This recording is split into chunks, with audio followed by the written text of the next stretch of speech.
Welcome আমার ছোট্ট গার্ডেনে। আপনারা দেখতে পাচ্ছেন এটা একটি লঙ্কার গাছ। আপনারা কি জানেন এটা কি লঙ্কা?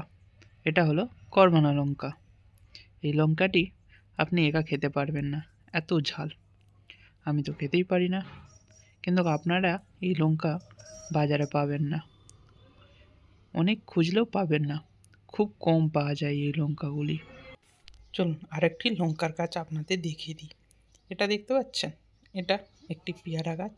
ছোট্ট একটা পেয়ারা হয়েছে ছোট্ট গাছে। চলুন আর একটা লঙ্কা গাছ দেখে নিই। এটা হলো আমার কুল লঙ্কার গাছ। লঙ্কাগুলো একদম লাল টকটক হয়ে গেছে পেকে। অনেক দিন পর তুলছি লঙ্কাগুলি। এই লঙ্কাগুলি অনেক ঝাল, খেতে পারবেন না একা। আর এই লঙ্কা যদি আপনারা আপনারা এরকম গাছ লাগাতে পারেন আপনাদের কিচেন গার্ডেনে। লঙ্কাগুলি দেখতেও যেমন সুন্দর, খেতেও তেমন ঝাল। আপনারা যদি এমন লঙ্কা খেয়ে থাকেন অবশ্যই কমেন্ট করবেন। আর আপনাদের বন্ধুরা কেউ যদি খেতে ভালোবাসে ঝাল, তাহলে এই ভিডিওটি অবশ্যই শেয়ার করবেন। বাই বাই, আবার একটা নতুন ভিডিওর সাথে দেখা হবে। বাই।